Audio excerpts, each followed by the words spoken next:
특정 사람의 특수화 보겠습니다. 자, 하나님 음성 듣는 사람들은 여러분 가운데 하나님 음성 듣는 사람이 있어요. 그래서 그 사람은 그 공동체 안에서 최상위 결정권자가 됩니다. 그런 곳에 가면.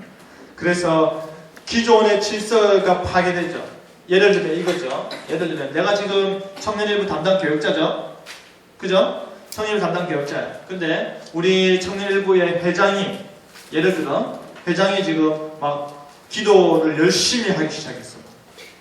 기도를 엄청 하는데 하나님 음성을 들었다. 그래서 이제 임원들하고 나오고 회의를 하는데 이거 여름 수련회는 우리 저쪽에 어디 거제도 KT 저기 그 호텔에 가서 우리 한마까 하니까 목사님 무슨 KT입니까? 기도했더니 하나님께서 거제도는 가지 말랍니다. 이게 무슨 소리 하노 지금? 하나님께서 기도를 했더니 수련회 장소를 놓고 기도를 했더니 거제도는 가지 말라고 하셨어요. 거제도만 가지 말라 하더나?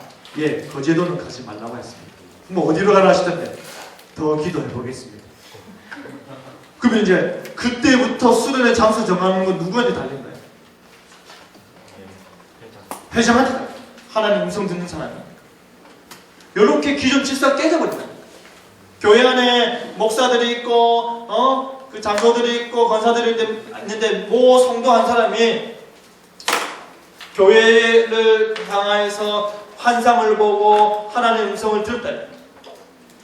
거기에 대해서 이야기를 했어. 우리 교회가 지금 이러이러이러한 상태니까 이러이러한 거 해야 됩니다. 목회자가 듣고 시큰둥했어. 그러면 이제 그 성도가 성도의 말을 믿는 사람들은 동요되기 시작하는 거죠.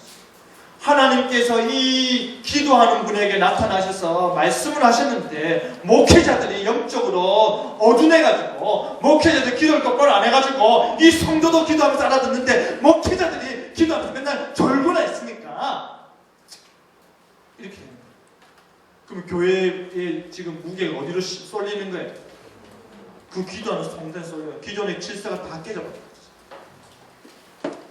그래서 공동체는 하나님의 음성이라는 말하는 것에 절대적 순종 자세를 형성하지 않으면 불순종자요 성령의 사역을 해방하는 자가 된다. 이것은 도덕적 사회적 규범을 초월한 실제적 권력으로 나타나는데요. 그래서 이를 가르쳐 성령의 사역을 할 수 없는데 단순히 지배역에 나온 인간의 욕망이거나 자신의 특수화로밖에 볼 수 없다는 것이죠. 그런데 특수화된 몇몇 사람들로 인해서 앞서 언급된 이단에 발생하게 되었고 이들의 시작은 계시의 전달자였으나 이후에는 계시자가 된다는 것이죠. 이제 이 재밌는 일입니다. 음미영 집사 가명입니다. 경험입니다. 그 밑에 보면 각주 먼저 볼게요. 브레드저사 내 양은 내 음성을 듣는다는 책을 보면요. 이 하나님의 음성을 어떻게 보통 이 사람은 이렇게 이야기해요. 하나님의 음성은 이렇게 듣는다 그죠? 내가 기도를 하면 A가 하나님께 질문을 하면 하나님 내가 유학을 갈까요 말까요? 라고 내가 질문을 하면 B한테 하나님께서 응답을 주셔가지고 B가 나한테 와가지고 답을 준다 이거죠. 그렇게 이야기한다 이거죠. 그렇게 이제 음미형 집사 봅시다. 이거 진짜 굉장히 좀 충격적인 사건인데요. 성령의 가명입니다. 성령과 교통하는 내게 상담을 받지 않으면 내 자녀는 정신병자가 되고 군대 가서 동성애자가 된다. 남편은 길거리를 배회한 녹자 될 것이다. 라고 이야기를 했어요. 여러분 이런 말을 들으면 여러분은 어떻게 생각합니까? 내가 딱 쳐다보면서 내 말 좀 안 들으면 네 아이 정신병자 된다. 내 말 안 들으면 너그 남편 폭삭 망해가지고 길거리에 노숙자 된다. 들을래? 안 들을래? 무슨 헛소리를 하나? 이게 우리의 생각이죠? 이게 우리 생각이에요. 그런데 거기에 빠지는 사람들이 있더라고요. 그래가지고 이 말을 들은 은집사는 그때부터 이 여자의 도움을 받아야 내 가정이 산다라고 생각하기 시작합니다. 그래서 이 여자의 말을 따르기 시작했는데 이 성명의 집사는 사도행전에 임했던 성령이 늘 자신의 옆에서 동행한다라고 이야기를 하니까 성령이 나와 동행한다라고 하니까 모든 것의 주도권은 이 여자한테 있게 되는 것이죠. 성령님과 직접 대화하는 존재가 되니까 성령께서 이렇게 하라고 하신다 라고 명령을 내리면 그 옆에 있는 이제 은집사는 따르는 존재예요. 추종자들은 순종하는 입장이 되는 거죠. 반항하면 성령 거역하는 것이죠. 자, 첫 번째, 은집사, 내게 예수님이 찾아왔다. 3번을 찾아오셨어. 우리가 곁에서 볼 수 있는 형체를 갖고 오셨다나. 그분이 내 곁에 와서 말씀하셨어. 이제부터 명예야, 너는 내 일을 해야 한다. 나와 동행하자꾸나. 그때부터 그분과 동행했다. 예수님 어느 날은 멋진 양복을 입고 왔다. 쑥 팍 달라붙어 최신 양복 딱 입고 와가지고 그래서 그 예수님하고 수트 입고 온 예수님하고 영화를 봤대. 영화를 둘이서 데이트하는 영화를 지금 봤으면 1987 보거나 신과 함께 보거나 또 뭐 있어요? 뭐라고? 또 무슨 영화를 봤겠지. 예수님과 함께 콜라 하나 사서 팝콘 해놓고 팔걸이를 올릴까 내릴까 고민하다가 같이 영화를 보는 거지. 예수님하고 수트 입고 왔어. 팝콘을 먹다가 손이 부딪힐 수도 있었어. 콜라 내가 먹으려다 예수님 먹는다 해서 나 손 떼고. 미안합니다. 연애는 못하신 분들은 저는 경험이 없을 텐데 그래도 여러분도 자기가 보이고 상처져서 죄송합니다. 언젠가 여러분도 하게 될 거인데 지금 다 기억했다가 그렇게 하면 됩니다. 처음부터 이 팔걸이 올리면 변태로 취급받으니까 처음부터는 팔걸이 내려놓고 영화를 봤다. 그날 멀리 계시지만 내 나와 내 동행하시는구나 하고. 그래서 은집사도 예수님과 동행하는 삶을 살자. 그 다음 봅시다. 남자 추종 4명하고 예배를 드렸어요. 이 성직자가 이 가슴골이 푹 파여진 브레이즈가 다 보이는 민소매 상의를 입고요. 팬티가 보이는 짧은 반바지를 입었어. 그러면서 이제 남자들이 여러분 브레이즈가 다 보이고 팬티 보이는 그 짧은 바지 입고 자기 집에서 예배를 드리는 거야. 그러면서 남자들은 고정관념 깨라. 야하다 생각하지 마라. 성령께서 이렇게 입으라 했다라고 하는 거지. 아이고 고정관념 깨라고 얘가 이렇게 입고 있다. 개의치 않는다. 그러면서 이제 남자 신도한테 발 마사지 하라고 시켰어. 성령이 자기와 함께 하니까 성령이 명령을 내리는 거지. 발 마사지 했대. 걔 팬티가 보이든 말든 다리를 쫙 벌리고 누워가지고 발 마사지 받는 1시간씩 2시간씩. 그러면서 하는 말이 성령님께서 너희들 이것을 음란하다. 이것이 굉장히 좋지 않다고 생각하는 그런 자아를 죽이는 훈련을 하는 것이다라고 이야기를 했다. 이해가 됩니까? 근데 이 사람들은 그렇게 하는 거예요. 자녀들 보내서 자식 교육도 제대로 못 시켰다라고 해가지고 제 값으로 일로 와. 은집자 일로 와. 종아리 걸어. 그래서 종아리를 때렸어. 수십 차례 때렸어. 시끄럽게 멍이 들고 나서 매질을 멈췄어. 성령님이 성직자를 대신하여 자아 죽이는 훈련을 시킨다. 일로 와. 하철진 일로 와. 일로 와. 하철진 일로 와. 너 엉덩이 너무 빵빵해. 일로 와. 너 엉덩이 죽여야 돼. 일로 와. 왜 맞아? 일로 와.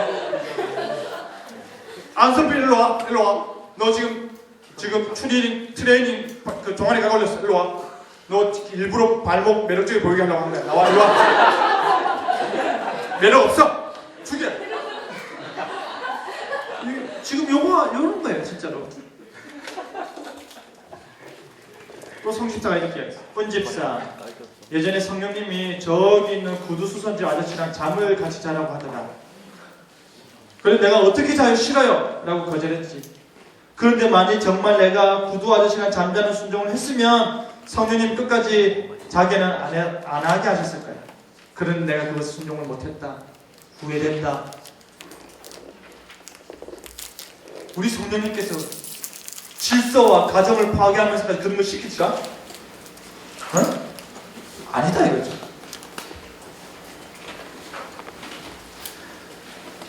보편적 신앙 행위와 잘못된 성경 해석을 우리 10분 쉬었다가 하도록 하겠습니다.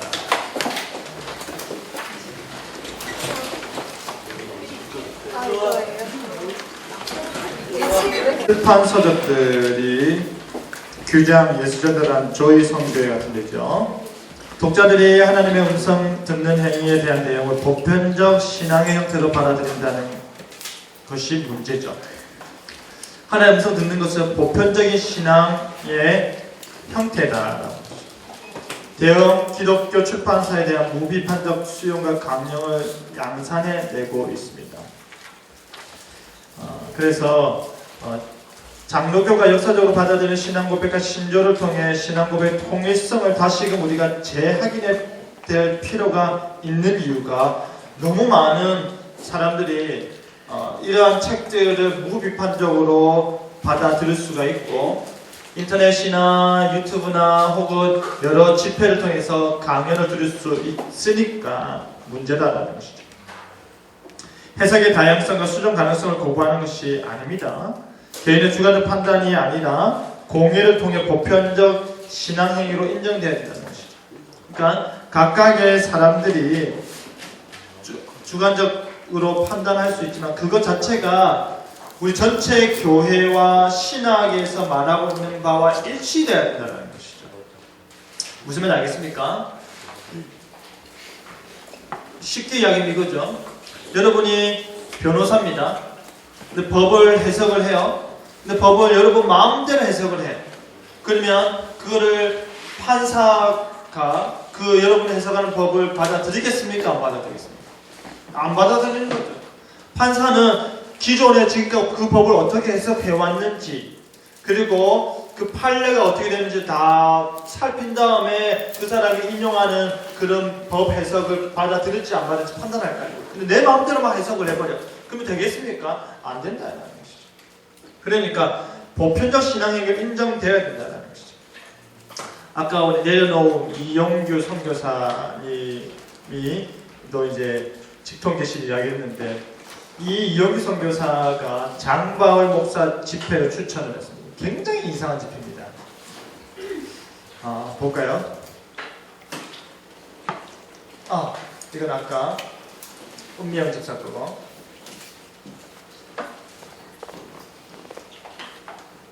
네, 저분이 이용규 선교사님입니다.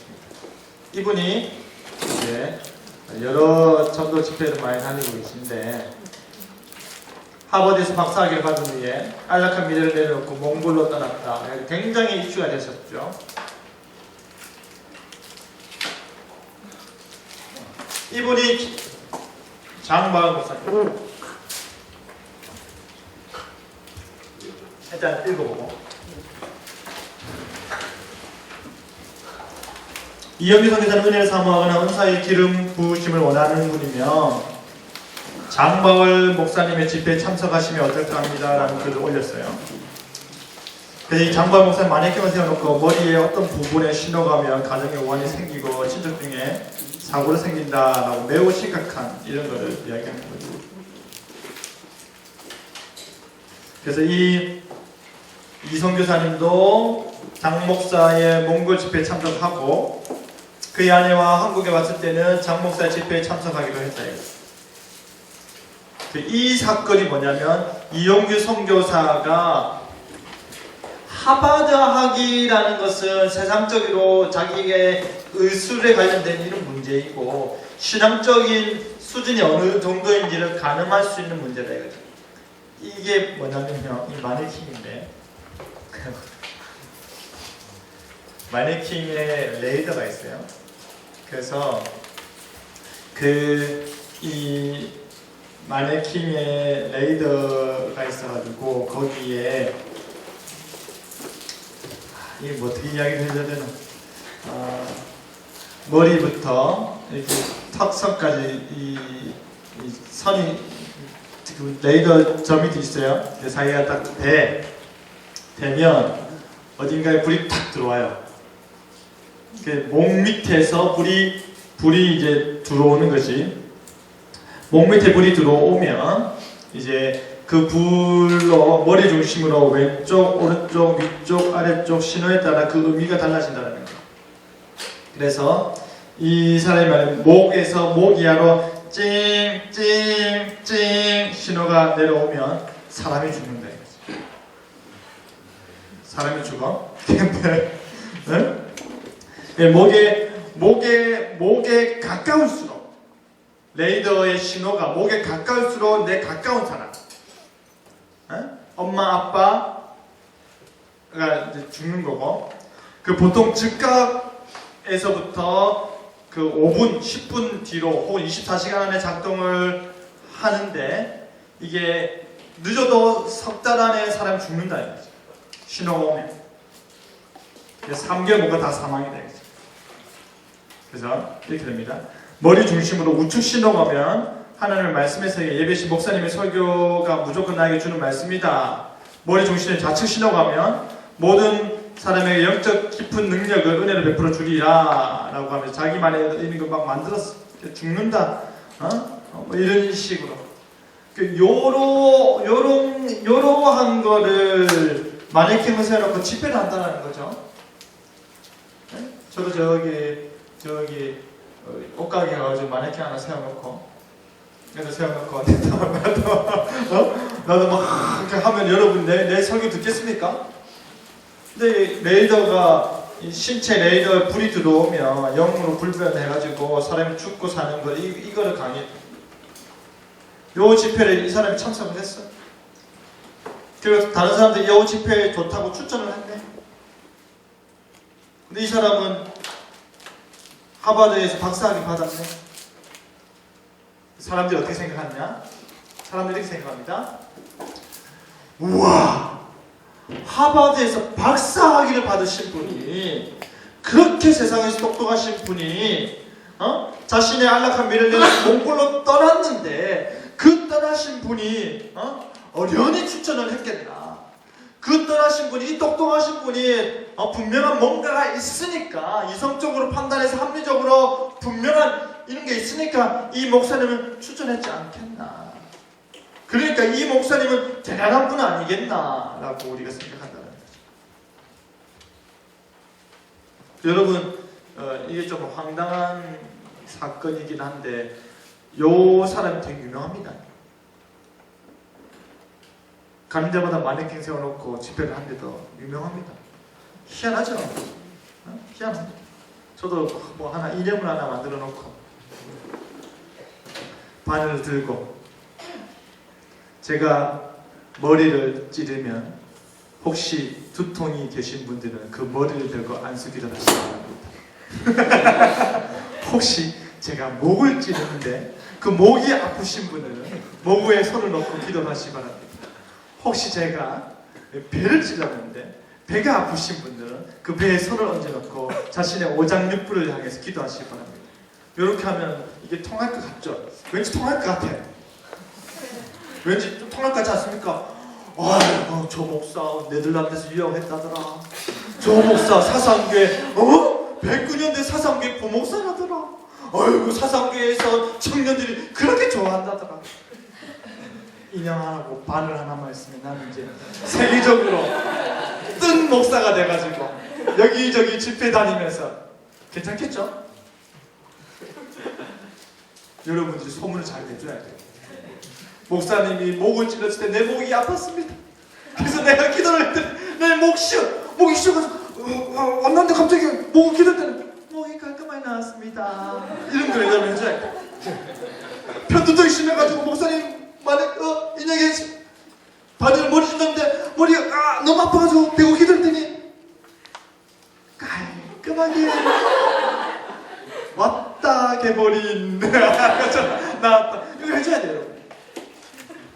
그러면 저도 뜰 수 있습니다. 사상계 이제 떠나면 됩니다.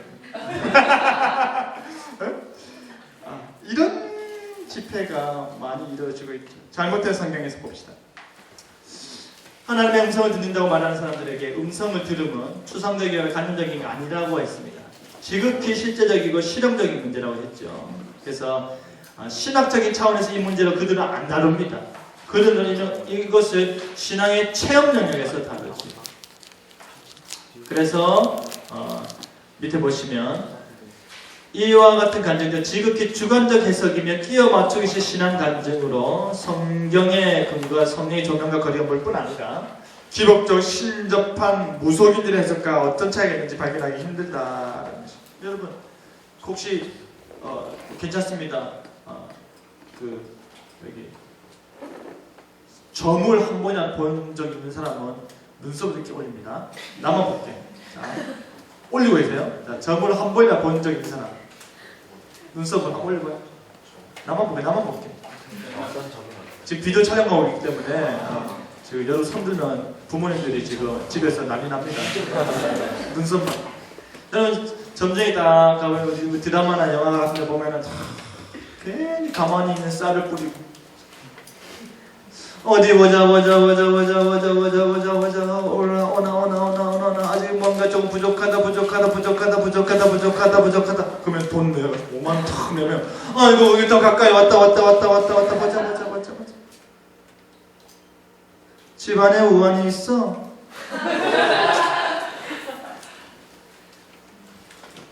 무슨 문제인지 이야기해봐. 나한테 말 안 하는 거 있지? 어서 말해. 그래? 다시 한번. 보자. 안 오네. 간다. 5만 원 탁 내면 왔다. 7, 8월이 중요해. 7, 8월은 조심해야 돼. 이렇게 믿는단 말이야, 사람. 실제로 믿어요. 실제로 여러분 우리가 잘 알듯이 우리나라에서 가장 권력을 소유하고 실제로 똑똑한 사람들이 국회의원 되지 않습니까? 정치인들이 선거 앞두고 점쟁이들을 엄청 많이 찾아가는 거 아시죠? 그 똑똑한 사람들이 점쟁이들 엄청 많이 찾아갑니다. 예약 없이 못 가는 데도 있죠. 근데 이러한 사람들이 이거를 이 신학적인 것이 아니라 신앙적인 체험으로 기복적인 것과 차이가 없을 정도의 이런 문제성이 많더라 이거죠. 아까 말했던 이 하나님의 음성 듣기의 데모 조이 도우스는 하나님의 음성을 듣는 삶에서 자신이 예를 듭니다. 자신의 간증.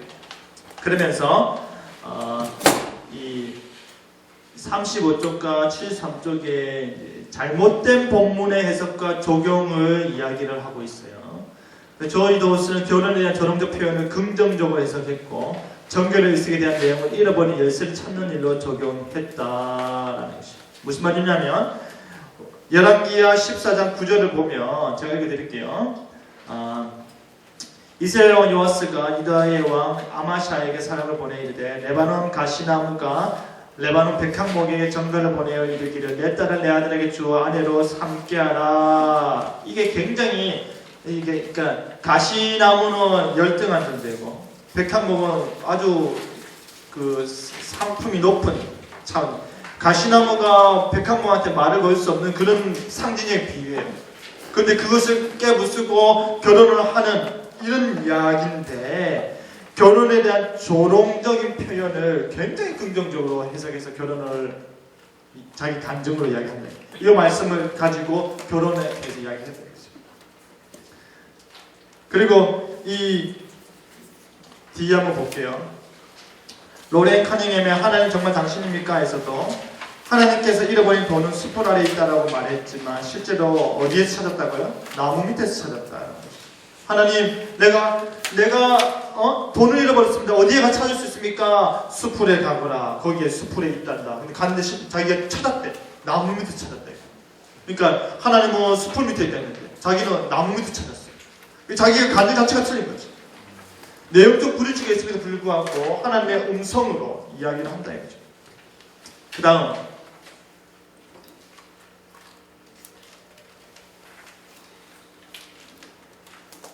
이게 뭡니까 이거? 대학교에 읽어 벨치 쌀알같이 생겨가지고 몸에 심겨놓으면 인간의 그 인식표 바코드 같은 거 그죠? 더 이상 우리가 뭐 신분증 낼 필요도 없고 띡 하고 가는 거죠. 뭐 뚝 하고 가는 거죠. 어? 그런 거 이런 거를 관련돼 가지고 여기에 이 바코드가 이 벨칩이 666이다라고 주장하는 사람도 있죠. 들어봤죠? 제가 어디입니까? 저기 우리 중고등부 수련회를 가가지고 전주 한옥마을 잠깐 들린 적 있어요. 수련회 마치고 갔는데 대신 누가 막 간데마다 벨칩은 666이다 하고 외치고 난리나 전주 그 한옥마을에. 그래가지고 애들이 목사님 저거 뭐예요? 벨칩 하지 말라는 거야. 저거 좋은 거예요, 안 좋은 거예요? 이거를 좋다 해야 될지 말하면 안 좋다 해. 벨칩 자체를 가지고 벨칩이 666이라는 건 잘못된 해석인데 벨칩이 좋은 거예요, 안 좋은 거예요 말을 물으니까 이거를 좋다 해야 될지 말하면 그냥 나도 잘 몰라 이렇게 한 적이 있어요. 그런데 이 벨칩이 666이다라고 주장하는 사람들이 있어요. 그 중에 한 사람이 아까 이야기했던 송영희 씨이죠. 그래서 시한부 종말론자는 이미 주장했던 휴거나 벨칩은 짐승의 표다라고 이야기를 하면서 요한계시록에 언급된 짐승의 표다. 그리스도는 그 표를 분별 없이 받아서는 안 된다. 그러니까 이 말이 뭐냐면 하나님께 속한 자들이 있고 땅에 속한 저주받을 자들이 짐승의 표를 받게 되는데 그 표가 벨칩이다라고 해석을 하는 거죠. 그러니까 하나님의 하늘나라에 속한 자라면 그 벨칩을 받는다는 것은 짐승의 표를 받는 거니까 저주받게 되니까 그거 받으면 안 된다라고 해석을 하는 거죠. 아무 근거도 없고 성경적인 해석도 받을 수가 없는 거죠. 벨칩 짐승의 표 666이 아니다 라고 이제 이단 대책위원회에서 벨칩에 대한 연구 보고서가 나온 게 있습니다. 근데 이거는 굉장히 극단적 세대주의, 잘못된 이단과 같은 주장인 것이죠. 자, 그러면 우리 하나님의 음성 듣기는 위험하다를 한번 봅시다. 네, 정리해 보겠습니다. 하나님의 음성 듣기 원리. 자, 그러면 어떻게 하나님의 음성을 들을 수 있을까요? 어떻게? 그럼 이 사람들이 지금 하나님의 음성 들었다에 대해서 문제점을 각각 했는데 그럼 이 사람들이 이야기하는 하나님의 음성 듣는 방법, 원리는 뭐냐? 저자들마다 방법이 달라요. 이 조이 도슨 같은 경우는 이렇게 이야기합니다. 한 가지 질문씩 간단히 천천히 합니다. 하나님, 결혼을 할까요?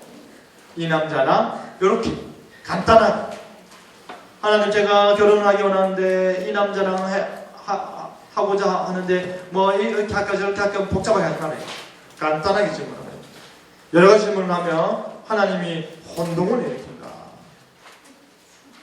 이게 참 그렇죠? 우리 하나님 얼마나 무시한 바람입니까? 동시에 여러 질문을 하면 하나님의 음성을 통한 응답들이 서로 혼동을 일으켜서 잘 알아볼 수 없게 된다. 그 반대로 임종천 목사 하나님 기도에 응답해 주세요 보다는 나의 영과 눈과 귀가 열려서 하나님이 말씀하시는 것을 들을 수 있도록 도와주세요라고 기도하라. 그것이 더 효과적이다. 하나님의 음성을 들을 수 있는 기도문과 제시한다는 거죠.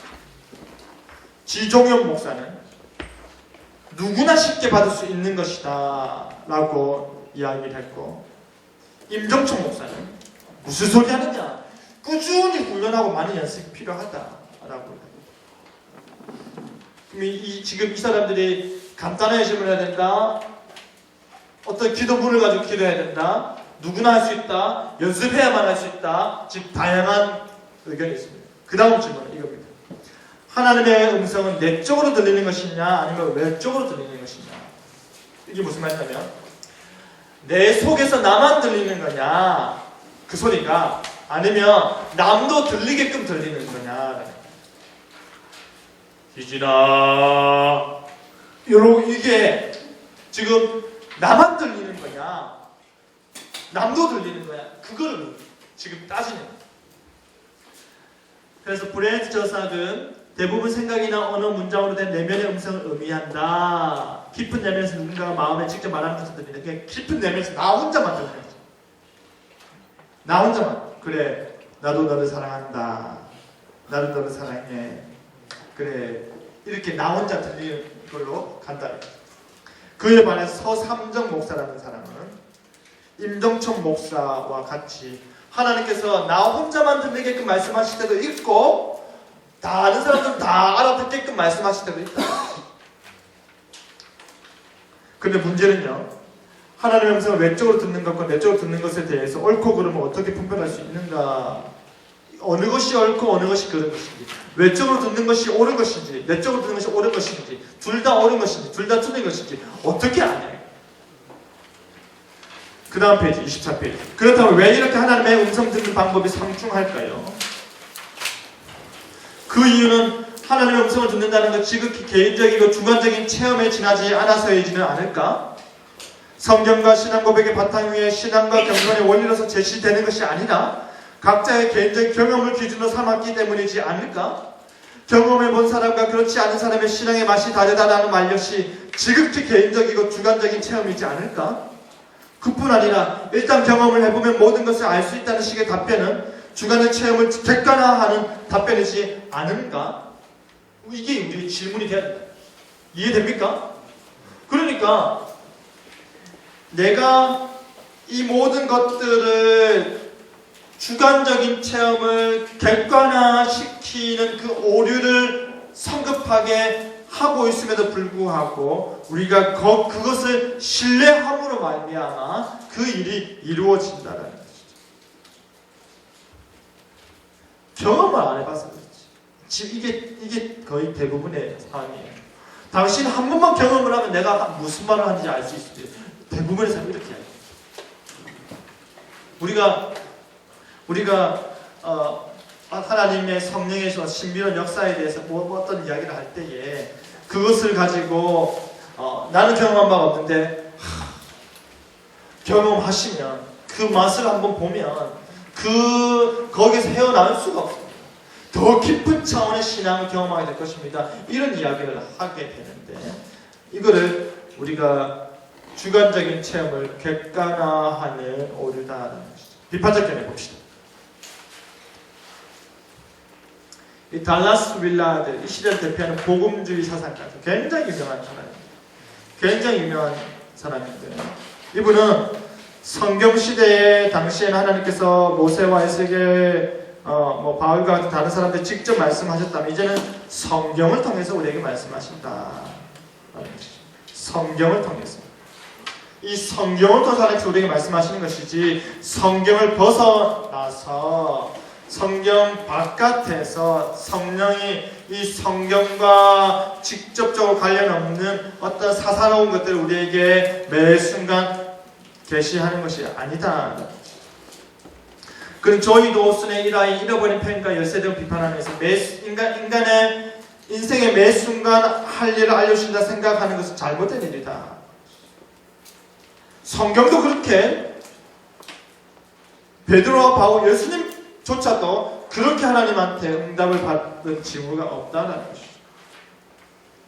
우리가 이렇게 매번 하나님의 음성을 들으면서 무엇을 먹을까요? 뭘 입을까요? 넥타이를 맬까요? 풀까요? 어떻게 하여 수련을 갈까요? 말까요? 그런 음성을 듣고 버스 탈까요? 지하철 탈까요? 택시를 탈까요? 돈이 없네요. 돈을 쓸까요? 말까요? 굶을까요? 이런 것 자체를 가지고 매 순간 하나님께 기도하는 것이 아니라 우리가 믿음 안에서 하나님께서 우리에게 주신 자신의 성숙한 뜻과 하나님 안에서 자신의 삶에 대한 이해로 행동하는 것이 옳다라는 것이죠.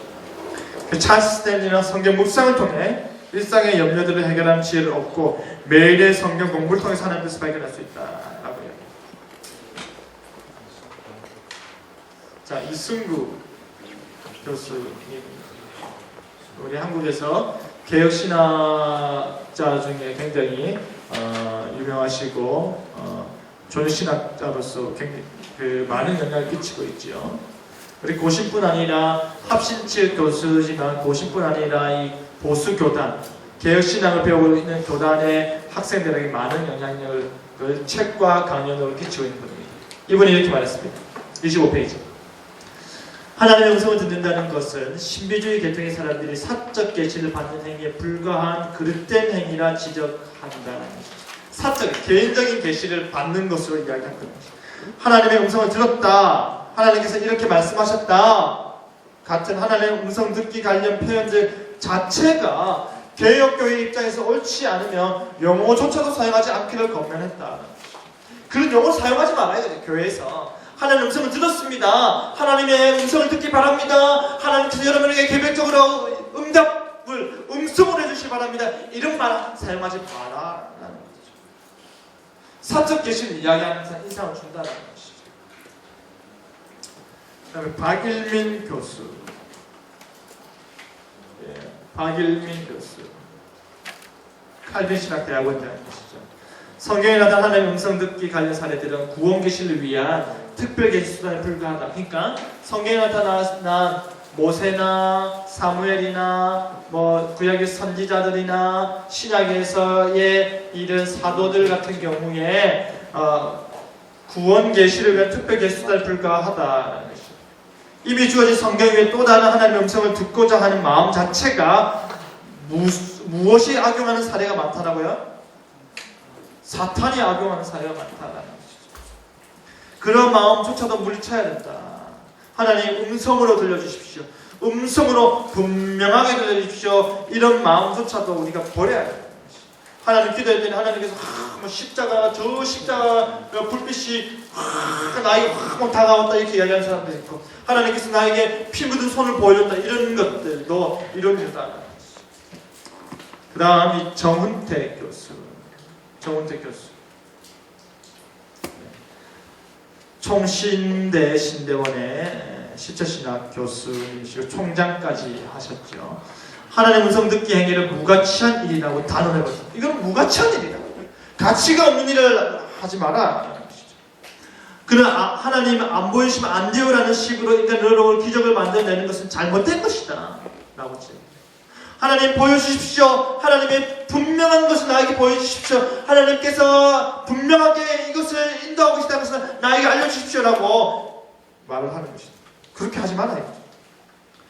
가장 인간다운 삶은 하나님의 말씀을 통해 주어진 신앙과 생활의 법칙대로 사는 것이다. 성경의 말씀의 원리대로 살고 그 원리대로 기도하고 하나님께서 선하게 인도하시는 것을 감사의 마음으로 깨달아 알면서 사는 그것이 가장 인간다운 삶이다.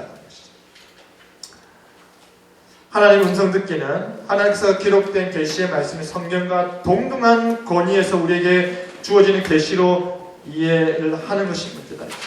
굳이 구별을 하자면 청각적으로 나타나는 것이 하나님의 음성 듣기와 예언 사역이며 시각적으로 나타나는 것이 꿈과 환상이라고 할 수 있습니다. 물론 성경 인물들과 저자들은 하나님의 음성을 경험적으로 들었고 그 음성의 불순종, 불순 여부에 따라서 그들의 삶의 결과가 달라졌던 것을 볼 수 있습니다.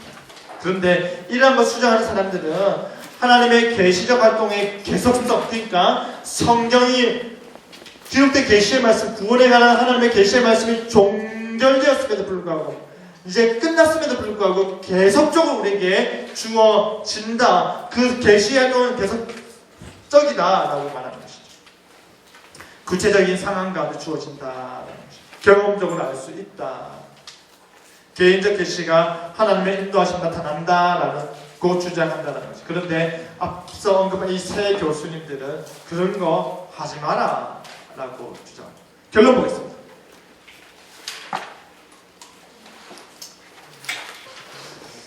자, hearing the voice of God, 하나님의 음성을 듣는 것 자체에 대해서 우리가 지금까지 살펴보았는데 많은 문제가 있습니다. 많은 문제가 있고 주관적이고 그것을 우리가 성경과 우리의 신앙 고백과 우리가 받아들인 것에서 조명할 수 없고 그것을 해석할 수 없는 문제들이 나타난다라는 것이죠. 하나님 음성 듣기는 위험하다. 우리는 다시금 특별 계시를 성경만이 우리의 구원과 신앙의 유일한 원천임을 증명해야 된다. 성경만이, 오직 성경만이 하나님의 계시와 우리의 구원과 우리의 신앙의 유일한 원천이라고 우리가 이야기해야 된다는 것이죠. 그러니까 하나님께서 나에게 이렇게 말씀하셨다. 특별 계시를 이야기하면서 음성을 들었다 하는 사람들 자체가 우리의 신앙의 원천과 권위를 부여할 수 없는 존재라는 것이죠. 이 말은 성령은 그리스도의 삶의 구체적인 문제를 오직 성경을 통해서 우리 믿는 바와 삶의 모습에 그 뜻을 깨닫게 해주고 유일한 지침과 규범이다라고 말해준다는 것이죠. 종교개혁자들도 성령의 사역을 말씀과의 관계성 안에서 논하였다라는 것이죠. 성령의 조명케 하심은 오직 성경 말씀 안에서 다른 부차적 계시가 아니라 오직 성경 말씀이 말하고 있는 바를 깨닫도록 우리 도우시는 사역이다. 보십시오. 요 그림 기억하는 사람, 우리 가서 봤습니다. 요 그림 기억하는 사람, 우리 작년에 7월에 비텐베르그에서 봤습니다. 뭐죠? 마틴 루터가 평생 사역했던, 설교했던 교회에 가면 그 재단 그림 가운데 여기 있죠. 맨 밑에 제가 설명을 했고요. 설명을 해서 여러분이 다 들었고요. 그 옆에 와 있던 다른 팀들도 제 설명을 들으면서 우와, 목사님 머리 많이 압니까? 라고 대답을 했어요. 마틴 루터가 한 손으로는 뭘 가르치고 있죠? 성경을 한 손으로는 예수님을, 십자가에서 예수님을. 이 설교를 청년들 또 뭘 봅니까? 동일하게 설교하는 마틴 루터를 봅니까? 뭘 봅니까? 예수님을 보고 성경을 통해서 설교할 때 예수님을 바라보게 하고, 이들도 결국은 성경 말씀을 설교할 때 예수님을 바라보았다는 것이죠. 그러니까 오직 성경을 통하여서 예수님이 드러나고 예수님이 우리의 모든 삶의 인도자이시고 우리의 구원의 중심이라는 것을 깨닫게 했다는 것이죠. 종교개혁자들. 기록된 성경 외에 주관적으로 생생하게 들리는 하나님의 음성을 경험한다면 그 내용은 반드시 성경에 의해서 해석되고 이해되어야 한다. 분명한 것은 기록된 성경 말씀의 가르침에 순종하는 것이 1차적으로 하나님의 음성을 듣는 것이다. 이 말씀에 기록된 있는 내용을 내가 읽고 그 읽은 말씀을 내가 실천하는 것이 우리가 엄밀히 말해서 하나님의 음성 듣는 삶이다. 하나님의 말씀은 우리의 귓가에 들리지 않지만 이 눈으로 읽어서 우리 마음속에 깨닫게 하신다는 것이죠. 계시는 종교되었다.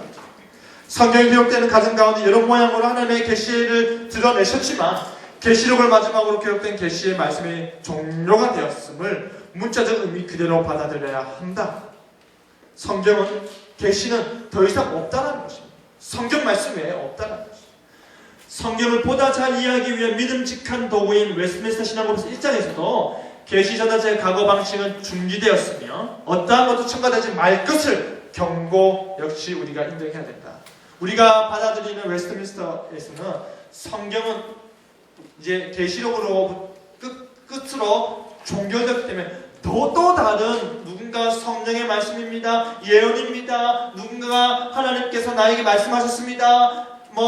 우리가 이런 하나님의 계시의 말씀을 무시하면 안 됩니다. 이런 말을 들을 필요가 없다는 것이죠. 나아가 우리는 하나님의 음성을 듣는다는 표현이 개인적인 계시의 의미로 오해될 여지가 충분하므로 이 용어 사용을 지양해야 한다. 성화의 여정 가운데 하나님이 원하시는 삶을 살고 있도록 할 때에 성령을 통한 개인적 깨달음 혹은 개인적 생각이 더 나은 표현이지 않을까 합니다. 깨달음, 내 신앙의 깨달음, 하나님께서 나에게 성령을 통해서 우리 종교개혁자들이 우리에게 주신 그 정말 좋은 표현, 성령의 내적 조명을 통해서 내가 깨달았다라는 것이 우리 개혁교회의 전통의 표현이다. 하나님의 음성 듣기는 개혁교회 전통 밖에서 우리 한국 교회에 들어온 내용이다. 우리는 성경 속에서 선포하고 있는 하나님의 음성에 귀결해야 하고 기록된 계시를 벗어나 또 다른 음성을 듣고자 하는 마음을 멀리 해야 한다. 여러분, 우리가 알게 모르게 이런 표현들을 기도의 가운데 혹은 목회자들을 통하여서 설교자들을 통하여서 혹은 다른 집회들을 통하여서 듣게 되지만 그 사람이 어떠한 목적으로 그것을 사용했는지와 상관없이 여러분들은 하나님의 음성 듣기라는 것이 여러한 문제성이 있구나. 기록된 계시의 말씀과 사적 계시하고 질적 차이가 있구나. 계시가 종결되었구나. 그리고 이 사적 계시, 직통 계시를 통해서 교회 안에 많은 문제가 일어나고 있구나. 그것이 성경을 통해서 반드시 증명되어야 하는구나 라는 것을 알고 앞으로 이 기록된 계시의 말씀 읽는 것에 집중하시고 올 한 해 동안 우리 청년 일부가 1인당 성경 1독씩 좀 합니다. 말씀을 읽기 시작하고 그 말씀 묵상하기 시작하고 묵상한 그 말씀을 가지고 깨달음이 있고 그것을 실천하다 보면 이렇게 또 다른 신비적인 차원에서의 하나님을 만나고자 하고 음성을 듣고자 하는 것에 우리가 힘을 쏟을 필요가 없게 된다는 것이죠. 성경을 안 읽으니까 성경을 무슨 말 하는지 모르겠고 그냥 반복적으로 기도하고 누군가 위해서 기도해주면은 그것이 더 쉽다라고 생각하고 그것이 더 고차원적이라고 생각하는 잘못된 이런 것들을 벗어버리고 성경을 먼저 들고 읽으시면서 하나님의 말씀을 깨닫고 뜻을 알아가는 여러분 되길 바랍니다. 네. 질문 있으십니까? 질문하면 됩니다. 자, 이렇게 10분 좀 넘게 남았어요. 질문. 네. 그 질문이 좀 정리가 안 될 수도 있는데요. 뭐 결론에서 말씀하셨지만 그 초반에서도 말씀하셨고 그 은사 중지론 그리고 은사 유지론 이런 말씀을 초반에 하셨는데 그러면 우리가 은사 중지론에 좀 지향해야 하나요? 그러니까 이게 우리 고신교단안에서도요. 고신교단안에서도 은사가 초대교회 당시 이제 고린도 전서만 보더라도 고린도 전서가 기록된 당시에 하나다 아니다 지금도 있다 이 찬반이 있습니다. 지금도 하나님께서 우리에게 병 고치는 역사가 일어나고 그리고 우리들 가운데 방언을 하는 사람들이 있고 그죠? 근데 우리 이런 조금 강하게 이야기하는 사람들은 방언도 아니다라고 이야기하는 사람도 있어요. 근데 저 같은 경우는 저 역시도 그 개인 성령의 역사를 통하여서 개인적으로 나타나는 그 방언과 같은 것들 뭐 부정하지는 않습니다. 하나 예언이라고 하는 부분 참 조심히 다뤄야 되는데요. 여러분이 아시다시피 고린도전서 12장과 13장과 14장은 하나의 문맥 속에서 봐야 됩니다. 12장에서 여러 가지 은사들이 나오고 있죠. 여러 가지 은사가 나오고 있다가 모든 사람이 방언하겠느냐, 모든 사람이 예언하겠느냐, 모든 사람이 병 고치겠느냐라고 이야기를 합니다. 모든 사람들이 하나님의 은사를 소유한다 할지라도 그 모든 사람들이 다 똑같은 은사를 가지지 않는 거 아니냐. 성령이 한 분이시고 주도 한 분이신데 한 성령 안에서 서로가 불량케 하는 은사가 주어지겠느냐. 교회 안에 불량케 하는 것 자체가 문제이지 않느냐. 그거 말하는 거예요. 그러다가 그 마지막에 12장 마지막 보면 더 큰 은사를 사모해라. 더 큰 은사를 사모하고 가장 좋은 방법을 알려주겠다 하면서 13장으로 넘어갑니다. 그 13장은 사랑장이라고 우리가 흔히 이야기합니다. 그러면 그 은사들을 어떻게 사용할 것이냐를 다루고 있는 것이 13장이라는 것이죠. 내가 방언을 가지고 있든 예언을 가지고 있든 병 고치는 것이 있든 내가 믿음이든지 뭐든 간에 나에게 그런 은사가 있다면 그 은사를 사랑하는 마음으로 우리는 깽가리가 되지 아니하고 정말 그러한 마음 가지고 사용해라. 그리고 14장에 넘어가면 우리 예언과 방언에 집중해서 더 이야기를 합니다. 예언과 방언에서 집중해서 이야기하는데 12장 마지막 부에 더 큰 은사를 사모해라를 했어요. 그럼 더 큰 은사가 우리 지금까지 사랑이라고 이해했는데 그 잘못된 해석 중에 하나입니다. 사랑은 방법을 이야기하는 것이고 14장에 더 큰 은사가 무엇이냐 할 때 방언과 예언을 이야기하면서 예언이 더 큰 은사다라는 것이죠. 근데 이 예언을 문자적인 그대로 미래의 일을 이야기하는 것으로 받아들여 버렸을 때 문제가 생기는 것입니다. 성경에서 우리가 구약과 신약에서 예언이라는 단어가 사용될 때에 그 예언이라는 단어에 가장 많은 용례, 그 용례라면 그 사용된 예를 말하는 것이죠. 가장 많이 사용된 용례가 무엇이냐면 성경을 하나님의 말씀을 풀어서 이해시키는 것입니다. 그래서 14장을 여러분 읽어보시면 아시겠지만 방언은 우리가 못 알아듣지 않느냐. 방언을 한다면 사람들 앞에서 교회 안에서 사람들 앞에서 방언을 할 거면 방언 통역자가 있어야 됩니다. 그렇지 않으면 혼자 해라 라는 것이죠. 그리고 믿지 않는 자들에게 방언을 함으로 말미암아 하나님의 놀라운 역사가 증거될 수 있지만 믿는 자들에게 방언을 이야기하면 알아들을 수 있겠네. 못 알아듣는다 이거지. 안 그렇습니까? 그러니까 믿는 자들에게는 예언이 더 귀하다라는 것이죠. 근데 그 예언이라는 것은 미래의 일을 막 이렇게 하는 것이 아니라 예수님께서 회당에 들어가서 말씀을 강론하였듯이 그 차원에서 우리가 이해를 해야 돼요.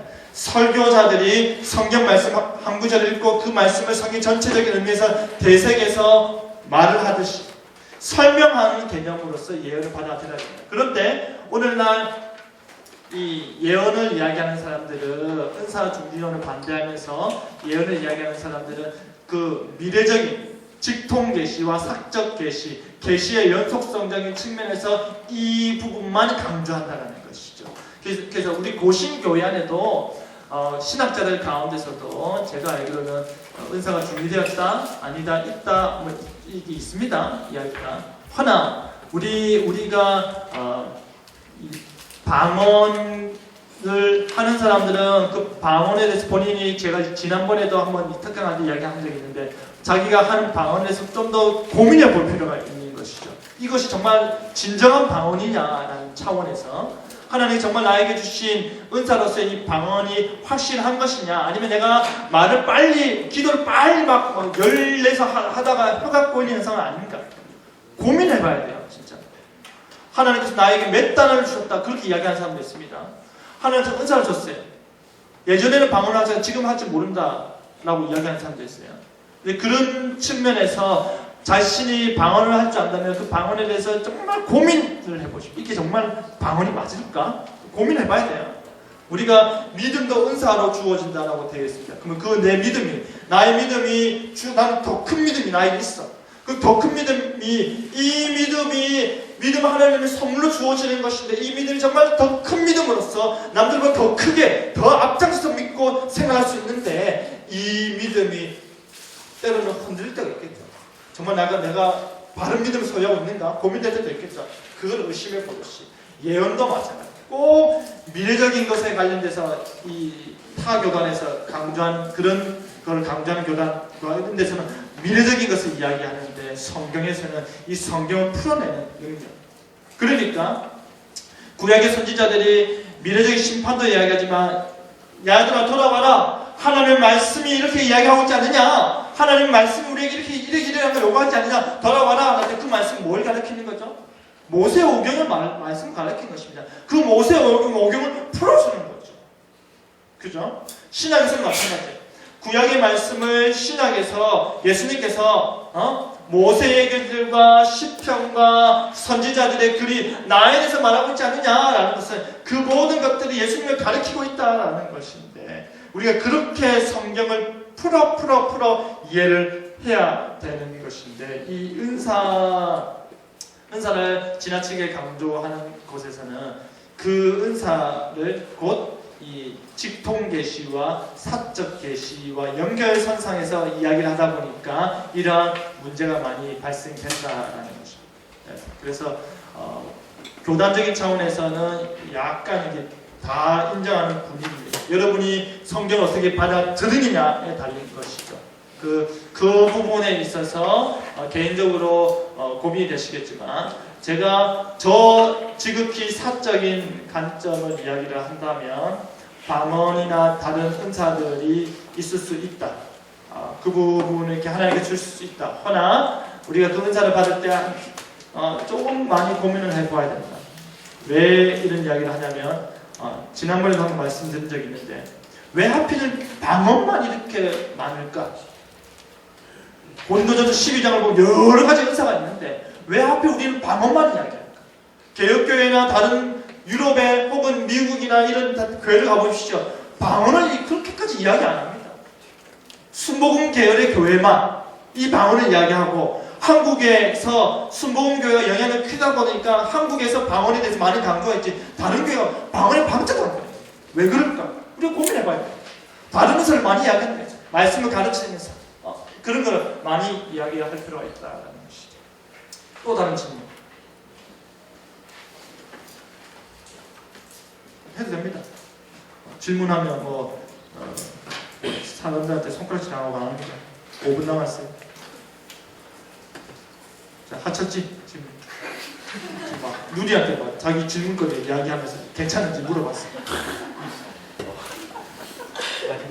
그 제일 첫 페이지에 웨인 브루덴이나 이제 고든피, 조 팔터, 마틴 로이드 존스 목사님들은 하나님 음성 듣기와 예언의 은사는 지극히 성경적임을 주장했다라는 말에 있어서 동의한다는 부분입니다. 이건.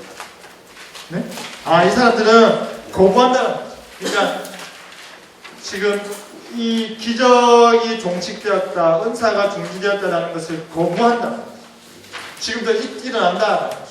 그런데 이 사람들의 근거를 해서 이 사람들이 봐라, 은사가 지금도 일어나고 있지 난다고 하지 않느냐, 근거해서 하나님의 음성 듣기도 여전히 일어난다라고 이야기한다.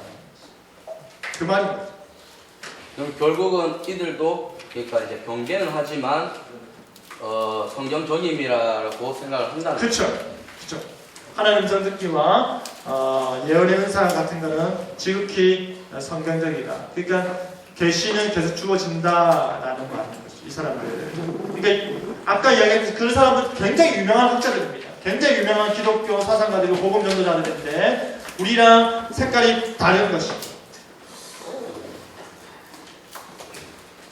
또 질문하죠.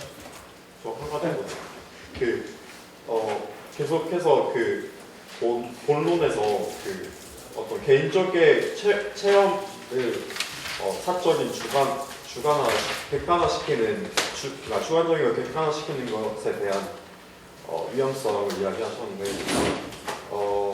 물론 뭐 아까 말씀하신 것처럼 은사가 뭐 지금 현상론적으로는 계속 일어나고 있는데 물론 저도 뭐 기도를 할 때나 아니면 뭐 심지어 뭐 꿈을 꿔서 뭔가 하나님의 음성을 듣는 것 같고 이런데 물론 이익이 되는 점 뭐 단점이 있을 것 같은데 우리가 그것을 좀 더 다르게 우리의 신앙과 영성이 좀 다르게 이해하고 좀 더 뭐라 해야 되죠? 긍정적으로 이렇게 좀 쓸 수 있는 방법, 다르게 쓸 수 있는 방법이 있을까요? 그러니까 여러분이 교리를 배워야 돼요. 아니 뭐 이게 우리가 고백하는 신앙과 우리가 받아들이는 신조들, 웨스트민스터 신앙고백서와 대소요리문답 혹은 우리가 배웠던 하일리베 요리문답 같은 경우를 보면 기도가 무엇인지, 그 하나님의 뜻이란 무엇인지 이런 게 자세하게 나와 있어요. 그런데 우리가